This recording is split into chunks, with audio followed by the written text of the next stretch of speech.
Kathleen Marshall hadn't been seen for days. Kathleen! Inside her veterinary surgery below the house, the reason was clear, but the motive for her murder would remain a mystery.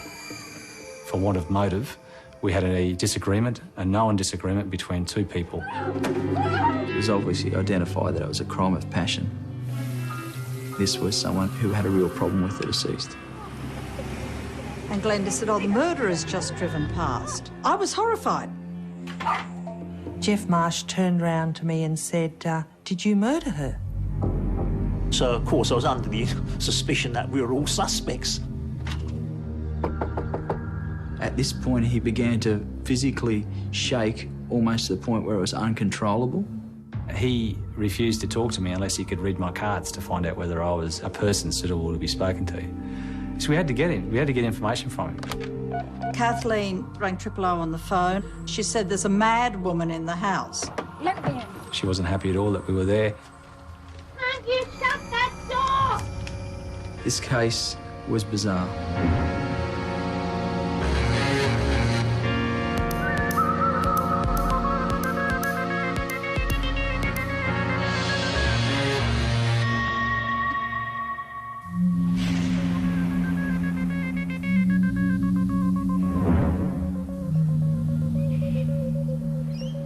Kathleen Marshall's murder investigation would be dominated by rumours, catfights and psychic consultations. Everyone had their view on who killed Kathleen, but it was the forensics that would separate the fact from fiction in this very bizarre case. Kathleen! Kathleen! I arrived at Kathleen's house and Glenda and Robert and Sandra were standing on the front steps. This is strange, isn't it? They'd been knocking on the door, calling out to Kathleen. She's just not answering. I'll go and get the key. And I was starting to get a bit concerned that maybe she'd had a stroke or something like this.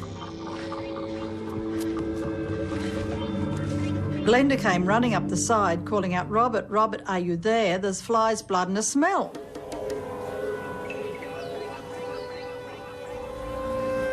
And we went up to Kathleen's surgery.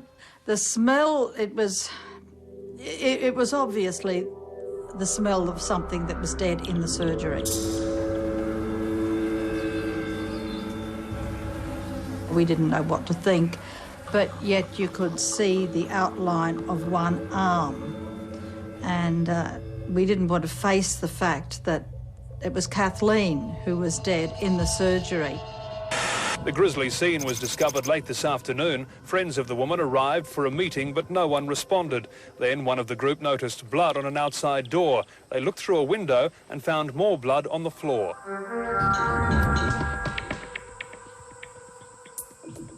Our initial observations were focused upon the entry to the surgery. The surgery door was stained in blood. On the exterior side of the front door, there were swipe marks associated with the door lock. There was blood also on a mat, and there were spatter patterns of blood on the vegetation to the left-hand side of the doorway.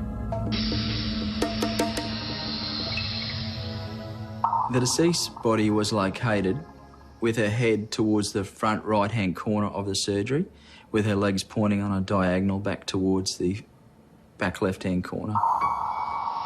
Her dress was blood-soaked, and there was a large amount of blood around the deceased. With a large amount of blood present on the floor of the surgery, we used crime scene steps to enable us to walk through the scene without contaminating the blood upon the floor. There was a lot of dilute blood staining around the sink, both within the sink, on the taps, and more importantly, associated with a plastic bag on the left-hand side of the sink. Beneath the sink, a bucket contained a blood-stained Chuck's wipe. Now, it indicated to us that a very poor attempt had been made to clean the area. Now, whether that was an attempt to clean the blood of the body of the deceased, or to clean blood perhaps left behind by the perpetrator. The body had a number of what appeared to me to be stab or incision wounds. There was a large number that had been through clothing and the brassiere as well. In fact, the 54-year-old vet, who lived alone with her 22 cats and 2 dogs, had been stabbed more than 50 times. Due to the sheer amount of stab and incision wounds, it was obviously identified that it was a crime of passion, that this wasn't just an opportunist. This was someone who had a real problem with the deceased. Police say she'd been stabbed repeatedly. She'd died as she'd lived, fighting to the end. It seems as though, from the injuries, that it was a frenzied attack and that the deceased has tried to defend herself. There was physical evidence of a scuffle within the surgery. There was a section of louver windows which had shattered, and the glass from those windows had fallen into the garage on the other side. That suggested to us that there was a scuffle within the surgery, and a person or persons have come in contact with the glass window and perhaps may have suffered injuries as a result. And our hopes were relying upon that person doing that and us discovering the blood at the scene. As crime scene investigators collected blood samples in the hope that the killer had been injured in the struggle, they were alerted to some blood-stained clothes found only minutes away. In the initial stages of the investigation, a mail bag, which contained bloodied shoes, arrived at the Northgate Mail Centre. The collection of that mail bag also indicated it was collected within certain hours, a number of hours prior to the body being located. That was obviously an area of investigation that we had to follow. We conducted a search of a number of post boxes within the area. We came across a post box and the inside was blood stained. We observed a trail of blood leading from the post box. Our thoughts were that an offender perhaps had discarded his clothing or her clothing within the post box to conceal the crime. But was the blood on those items Kathleen Marshall's? And if so, whose clothes were they? Brisbane vet Kathleen Marshall had been found stabbed to death in her surgery, and police believed they were on the trail of her killer. In a post box just a short distance away, they'd found discarded bloody clothing. Scientific attended that scene of that mailbox and conducted investigations there and took blood samples, etc. But we were able to identify very quickly that the blood trail led to a smashed window where a store had been broken into. Also led to a phone box next to the mailbox. We were able to trace the phone calls from that phone box to the Queensland Ambulance Service, who had collected a patient from that location who was suffering a deep cut to his legs. That person was quickly identified, still in the Royal Brisbane Hospital, was interviewed and subsequently charged with offences not related to this matter. But the police knew that it was likely that the killer had left his calling card in the surgery. 25 samples of blood spattered throughout the crime scene had been collected for forensic testing in hope of finding the killer's DNA and his or her identity. Meanwhile, detectives were upstairs, discovering further evidence. Kathleen Marshall was a lover of music. In the main lounge area, she had a piano. During the course of searching around the residence, I noticed that sheet music was open on the piano. Upon looking at it further, I noticed that it was a death march. And I thought this was very strange. Had someone been upstairs and turned it specifically to those pages? Kathleen's house certainly gave detectives the impression that was the case. The residence was messed up, in a dishevelled state, with newspapers on the floor, bed was messed up. But it wasn't until through further investigations that we identified that this was the way that the deceased conducted her normal business.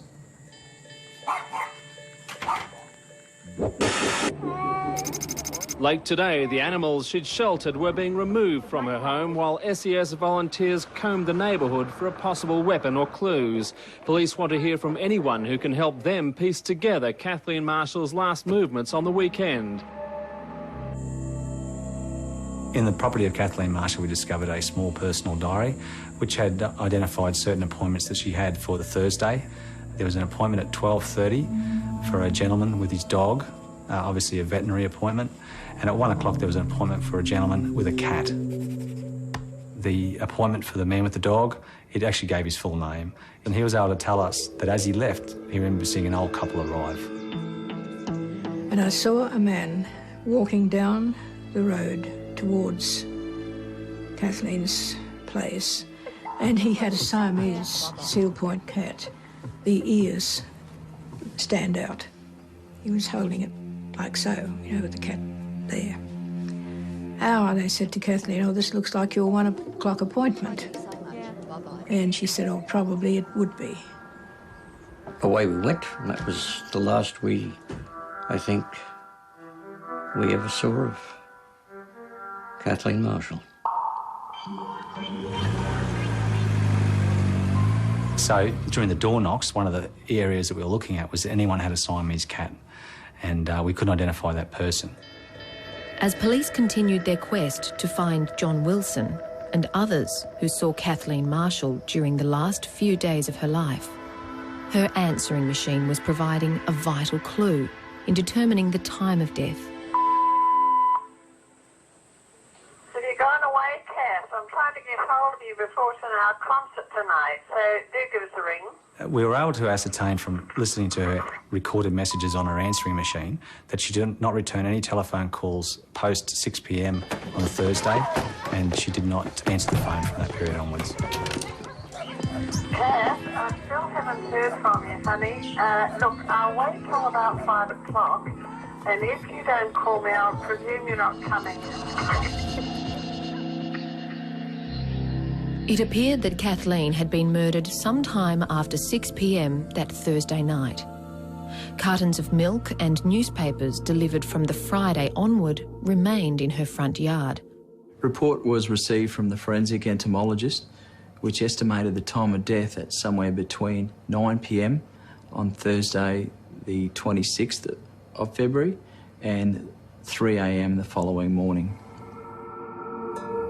So who had the time, opportunity and reason to kill Kathleen?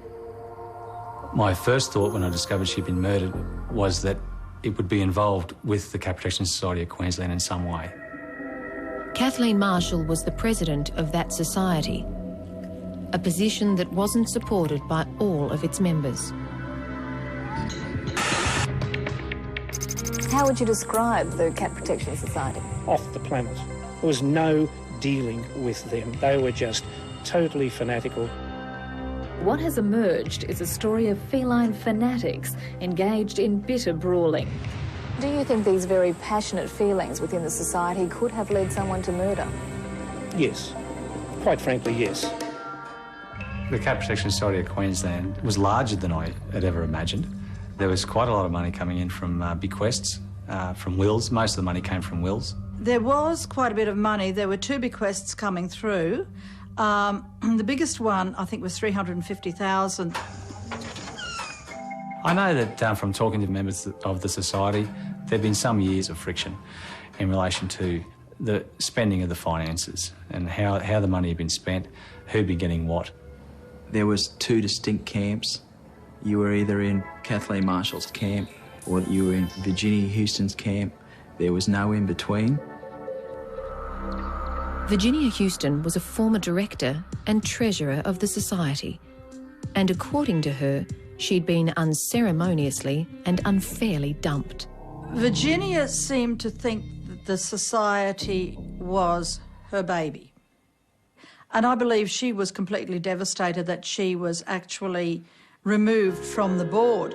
If you're investigating any crime, obviously motive becomes a very strong indicator as to who may have committed the crime. And at that stage, for want of motive, we had a disagreement, a known disagreement between 2 people who were members of the Cat Protection Society of Queensland, one being Kathleen Marshall and one being Virginia Houston. They were at loggerheads. Literally. 6 weeks before her death, Virginia had barged into Kathleen's home, which was the registered office of the Cat Protection Society. Kathleen told them to get out, that They couldn't come in. Virginia said, it's the registered office, it's my right to come in. Kathleen rang 000 on the phone, asked the police to come. She said there's a mad woman in the house. There was no doubt who Rhoda and her friends believed killed Kathleen, right from day one. Just before the crime squad arrived, this car drove past and it was Virginia. I was horrified. I just gasped. The police officer came up to us and said, what's wrong? And Glenda said, oh, the murderer's just driven past. But was Virginia Houston's hatred of Kathleen that strong that she would commit murder? I do recall that in a conversation with the pathologist, he did say due to the nature of the injuries and the fact that they were so shallow in the way of the stab wounds, he said it would suggest either a weak person or it could have been a female. Kathleen Marshall, the president of the Cat Protection Society, had been fighting bitterly with Virginia Houston just weeks before her murder. Police believed Virginia had the motive and the passion to kill Kathleen. She's been a key murder suspect, but Virginia Houston isn't in hiding and isn't hindering police inquiries. I've done nothing. I've got nothing to hide. So I'm quite happy to talk to the police whenever they want to talk to me. I remember it was on the Friday that we interviewed Virginia Houston. We collected her in the morning from her house and we conducted an interview at the Nunda CIB, which lasted all day. I said I had a lot of information, and I did. I had a lot of information about the society, about the inside knowledge of the society, and as a good citizen, I wanted to help the police. Virginia quite openly suggested that she had animosity towards Kathleen Marshall, didn't try and deny it, didn't try and deny that she was having problems with the other board members of the Cat Protection Society of Queensland. She didn't deny the fact that she had been round to Kathleen Marshall's house and obtained entry into her residence against Kathleen's will. I mean, the police seem to have this idea of hate, but I've never hated anyone in my life. I disliked the way she behaved, the way she treated people, but as for being violent, well, that was just wasn't part of me. She was confident in her manner. She knew the types of questions that we would ask. She had almost prepared responses to our questions. She was asked directly if she had killed Kathleen Marshall. Jeff Marsh turned round to me and said, did you murder her? And I was just stunned. And that was when I realised that they were looking at me as well. I couldn't believe it. And I'm just sitting there shaking my head, you know, I can't believe this, I can't believe this. So I just said, no, I've done nothing.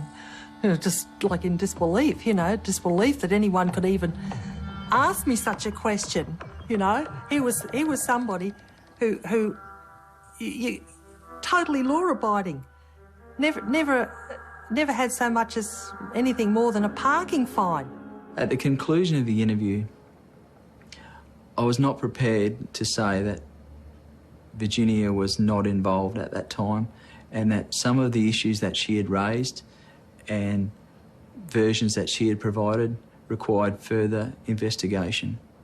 We had a search warrant for Virginia Houston's house and her house was searched. And I said, well, you don't need a search warrant. I said, you can search my house, you can, you know, take my fingerprints, whatever, you know. Ms Houston admits to having a heated argument with Dr Marshall just weeks before her death, and police have now questioned her and searched her house and car. We were looking for physical evidence such as blood, hairs and fibres, and more importantly, the weapon used to commit the offence. And to have police raids and SES people going through your property trying to find a knife or something, you know. You're just in shock. You just go around in shock. You just can't believe something like this is happening.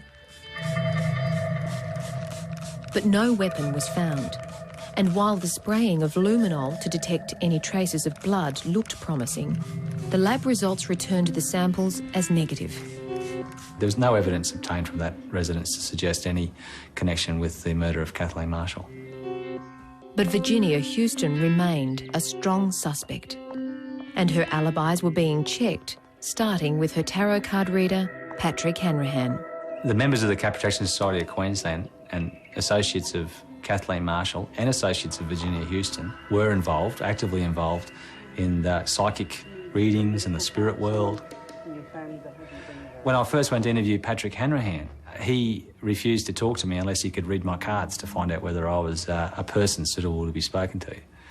And that was quite bizarre, because those areas were foreign to myself and all the other investigators on the case. I had to find someone from the office who was prepared to come with me and not break out in laughter. And so it was pretty frustrating, but I found someone who came along and they were able to contain their laughter until after I'd obtained the information from Patrick. Because we had to get information from him. He was the alibi for Virginia Houston up until 4 p.m. And you can do healing, hands-on healing. He confirmed initially that he was with Virginia all afternoon doing a reading, and then at 4 o'clock Virginia dropped him at a medical appointment, and he hadn't seen her since then. Virginia's alibis were checking out, but police wanted to re-interview a woman who said she was with Virginia on the night they believed Kathleen Marshall was murdered. Corinne Welsh is the lady who provided the, you might say, alibi, for want of a better word, from 5 p.m. until 11 p.m. on the Thursday night. Obviously a very critical time period in the investigation. According to Corinne Welsh, the two women had spent that time doing a mail-out for the society. Now, in her second meeting with police, her recollection changed. And it was during that interview she gave us further information to suggest that Virginia was not with her the entire evening.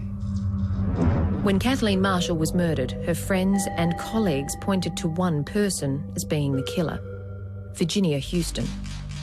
Virginia had fought with Kathleen in the past and readily admitted there was no love lost between them. I disliked the way she behaved, the way she treated people, but as for being violent, well, that was just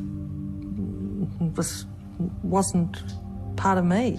Virginia had given alibis for the time period that police believed Kathleen Marshall was murdered, but it now appeared one had holes in it.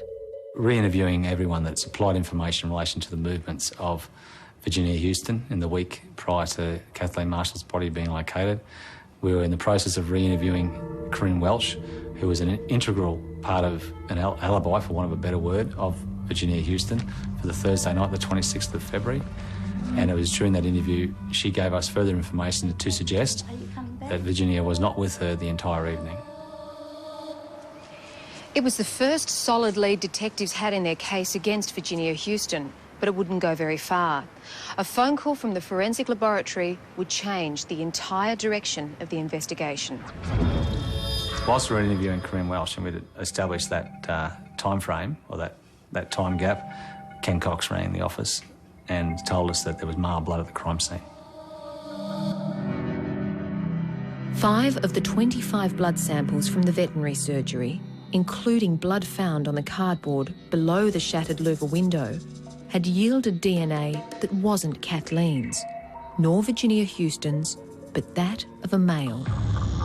It was rather exciting news to find male blood, but until we link it to somebody, it's of no value. All we're looking for in the early proceedings is male blood with an unknown name attached to it. I thought, well, at least it gives our investigation a direction to follow now. We have to find a male person who is linked to the deceased in some way, and we had a target. At least we had a target. Police now believe Dr. Marshall was murdered by a male, and that detectives have taken blood from several men connected to the society. As it was male DNA, all men who knew Kathleen were required to give a blood sample, including me, for DNA testing.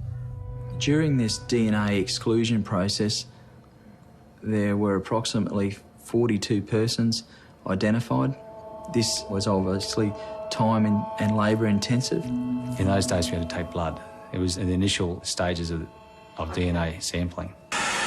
The blood samples collected from Dr. Marshall's associates will be matched with the results of blood and tissue taken from the murder scene. On the consent form, you had to admit that you're a suspect. The way the consent form was written is, I admit I'm a suspect in the murder of Kathleen Frances Marshall, and I hereby give consent for police to take my blood, hair samples, all that sort of thing. That can be a bit confronting to someone who has no involvement at all in the matter and really is only a distant link to Kathleen Marshall. Of course, I was under the suspicion that we were all suspects at first, but we later found out it was to eliminate people from being suspects. When I was asked to give DNA, I realised the last thing you should do is refuse, because that never looks good. And if you give it and everything is kosher and they can come up with the right answer, it means you're in the clear. In fact, the 42 males tested were all clear.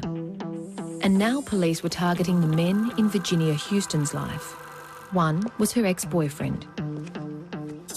We found that gentleman at a boarding house in Fortitude Valley area, and his DNA was requested, and he refused to give his DNA. Now, the detectives at the time had the foresight to observe his movements for a period of time after he declined the DNA sample, and they identified him spitting on the ground. They then captured his DNA from the spit on the ground. So that DNA was taken away. He was still at the boarding house. It'd be a matter of days, would be able to either exclude him or say it's him. The very next morning, the boarding house owner had rung us and said that he's just hopped in a taxi cab with his bags packed. We made some investigation and identified that that cab was going to the transit centre. We went across to the transit centre and located this gentleman who'd purchased a ticket under a false name from Brisbane to Sydney.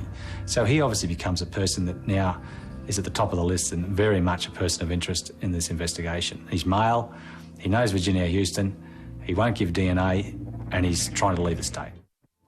Brisbane vet Kathleen Marshall had been brutally murdered in her surgery. Virginia Houston had been the prime suspect until investigators discovered male blood at the crime scene. Now they were on the trail of one of Virginia's ex-boyfriends, who had refused to give a DNA sample. We then take him into custody, interview him, and after a short amount of time he volunteers his DNA, his fingerprints, his clothes and his bag. And he said, you can test it all, there'll be no blood on it. I'm not involved in this crime in any way, shape or form. Unfortunately, the DNA that came back from he did not match the crime scene, and there was nothing on the clothes to indicate that he'd been anywhere near the deceased's house. So therein ended that line of investigation. But these things take time. That takes a number of days to sort out.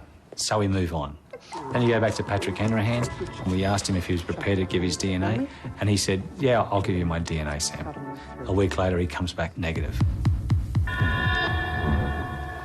Patrick Hanrahan told police about another palm reader, Andrew Fitzherbert, who worked at the church and was the de facto partner of Ruth Bennett. Ruth was a member of the Cat Protection Society and an ally of Virginia Houston. But all that did for me was say, OK, well, there's another male I've got to exclude because, you know, he's now added to the list of associates of Virginia Houston. Ruth Bennett is an identified associate of Virginia Houston, and Andrew Fitzherbert is her male partner. So I'll have to get him excluded as well. And there was another man police were yet to exclude, John Wilson, who had made the 1 o'clock appointment for his cat. We could not find John Wilson. We didn't know who he was. Did another press release asking for anyone to come forward who'd been to the surgery, and on that we actually specified on that day. We are interested in talking to people that attended Kathleen Marshall's house in the last week of February 1998, especially those people that attended with a sick or injured animal. He still didn't come forward.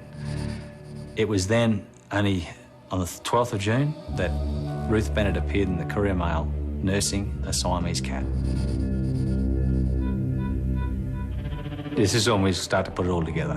Ruth Bennett lives with Andrew Fitzherbert, he's a partner, and they've got a Siamese cat. The Lachardis have seen a man carrying a Siamese cat walking towards the house. He was standing within about a foot of the back of the bus, and I thought, well, if I mess up the clutch, I'll hit him and the cat, and I didn't want that, so I called him and I said, would you mind moving away from the vehicle, sir? And he didn't respond, he didn't move, he just stood there. It now appeared the detectives had found their elusive John Wilson. But before they could jump directly to that conclusion, they needed to confirm with the Licciardis that he was the man they saw on the day Kathleen died. There was no photograph on record of Andrew Fitzherbert by the Queensland Police or any other police service in Australia, but we identified that he had a passport, and a passport photo had been taken some years prior. We obtained a copy of that passport photograph and displayed that to the Licciardis in the usual format of a photo board. They asked us to have a look at some photos and see what if we could identify the man. I picked, I think it was number 9. I know it was down on the left-hand corner of the board. And the only difference that I could see in that picture was that it was a smiling picture. The man I saw was definitely not smiling.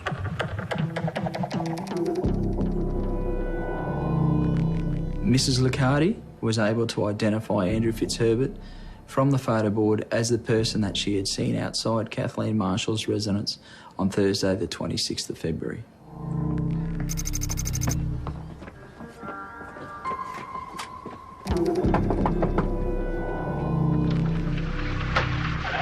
Andrew, do you have any grounds at all for associating in any way with this man? Have you had contact with Kathleen Marshall? No. Have you ever met Kathleen Marshall at all under any circumstance? All I know of I have met Virginia Houston. I know Virginia Houston fairly well. Have you ever been to Kathleen Marshall's street or to her house? I don't even know where she lives. Have you ever spoken to her over the telephone? No.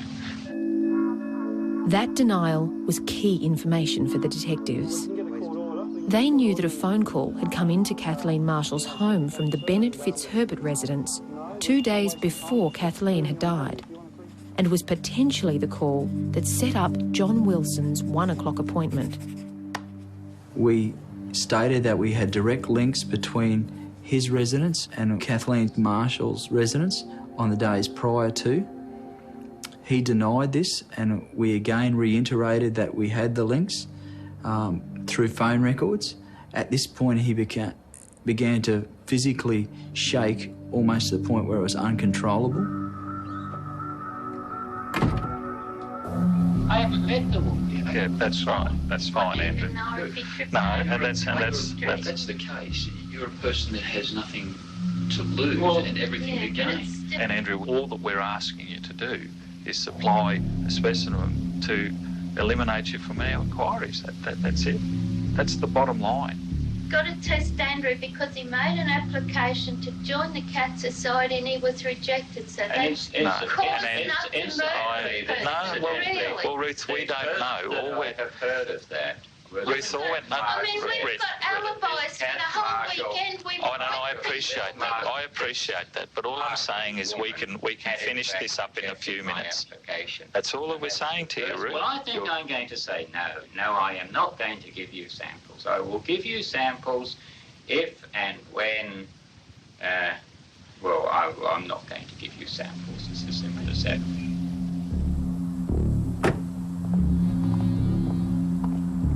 We took him into custody. He declined an interview. He was what we would classify as someone who was very DNA aware. He had quite literally sat in the one position for over 6 hours, had not gone to the toilet, had not drunk anything. He knew what he could and couldn't do to ensure that he wouldn't leave traces of his DNA.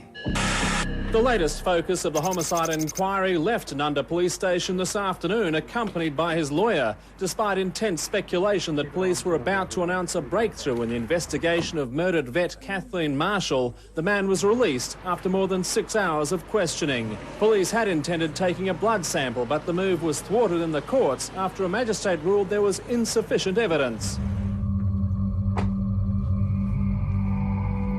Police were now going to have to find another strategy to get the DNA they so desperately needed to nab the person they believed was Kathleen's killer. Mr. Fitzherbert. How are you? Well, not bad, but we would prefer that you did not come through the door, thank you.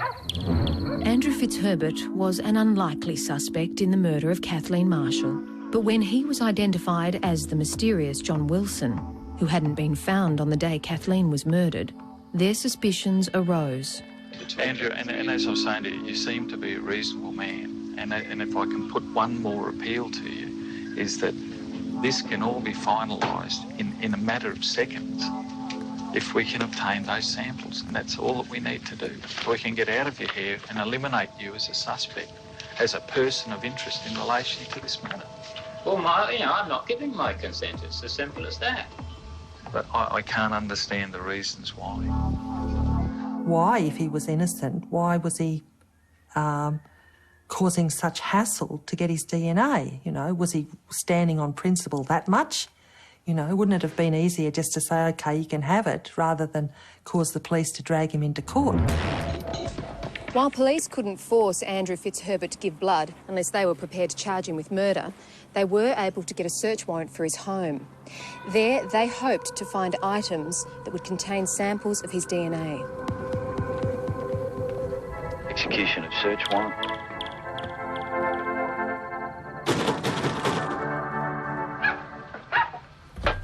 We have a warrant to execute. We'd appreciate if you could put the dog out the back for us while we search the house. Hello, Mr. Fitzherbert. How are you? Well, not bad, but we would prefer that you did not come through the door, thank you. Okay, Mr. Fitzherbert, what's happened is we've got a search warrant for these premises. A search warrant for the premises? He was quite surprised to see us. He didn't seem prepared for the fact that we'd come armed with a search warrant and were looking for personal items. Yes, in other words, you have a right to remain silent. You understand that? Yes. You have the right to contact the solicitor if you wish. Daddy, can't you shut that door? Ruth Pennant was abusive towards us. She wasn't happy at all that we were there. We'd already been with her de facto for some 8 hours that day. We'd failed in a court attempt to obtain his DNA through legal means, and she believed this was just nothing more than a case of police harassment. During the course of the search, we took possession of a number of personal items which related directly to Andrew Fitzherbert. These items included his hairbrush, his toothbrush, his pillowcase, his sheets, his socks, his coffee cup, and a hanky which he had in his pocket. Among those items, it was the last. Fitzherbert's handkerchief held the DNA evidence that put him at the crime scene. You've been investigating a matter like this for some months, trying to identify who the DNA belonged to. We now had an identification. So obviously he had to justify his DNA being at a crime scene. Andrew Richard Fitzherbert was first arrested 2 days ago for refusing a police bid to obtain a blood sample for DNA testing. But the 49-year-old was released after a court ruling found police could only demand blood if he was arrested for the murder. That happened early this morning when he presented himself at Brisbane Watch House with a lawyer. While a handkerchief was an indication they had the right man, it could be argued that it was used by someone else. But now, with the charge of murder, police could insist on a blood sample from Fitzherbert for comparison testing. Andrew Fitzherbert's blood was an exact match for the blood that was located in the surgery at Kathleen Marshall's residence. 17 months after her death, Kathleen's accused went to trial. This morning, Andrew Fitzherbert pleaded not guilty to murder.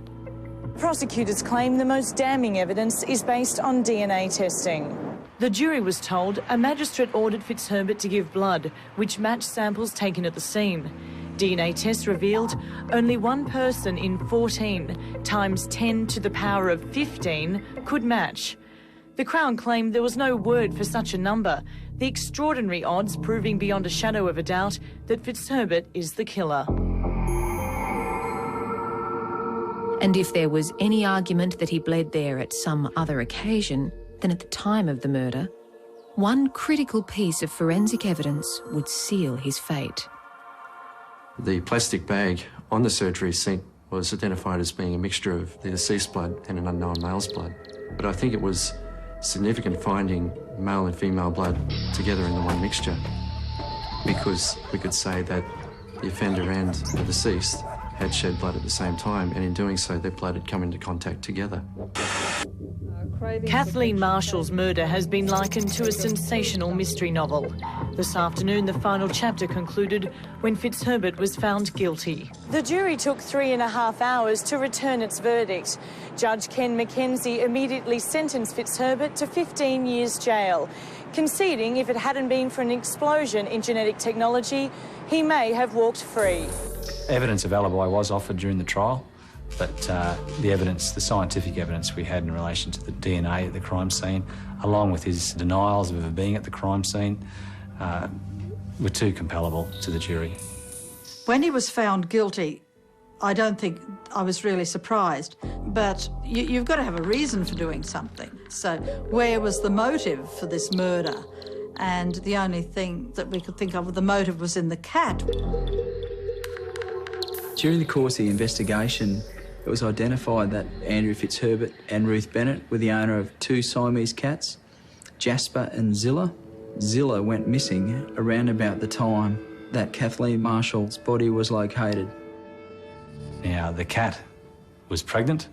He may have presented himself there with the cat and something's happened to the cat. We're wondering if he could have perhaps brought a cat to Kathleen, the cat escaped or something like that. An argument started and Fitzherbert crashed against the louvers and got himself cut. There are various theories to that end wandering around. There's a lot of people who can't, they just find it so frustrating that they were put through all this pain and suffering and trauma, and they still don't know what happened. It doesn't frustrate me. I think it frustrates more the people that knew Kathleen Marshall. They'd like an explanation of why a person's life could be ended for what? For what appears like a few theories that it might be over a cat.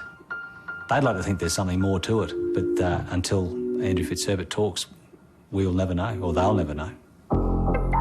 Andrew Fitzherbert can apply for parole in 2014, but unless he admits to Kathleen's murder and shows some remorse, his release is unlikely.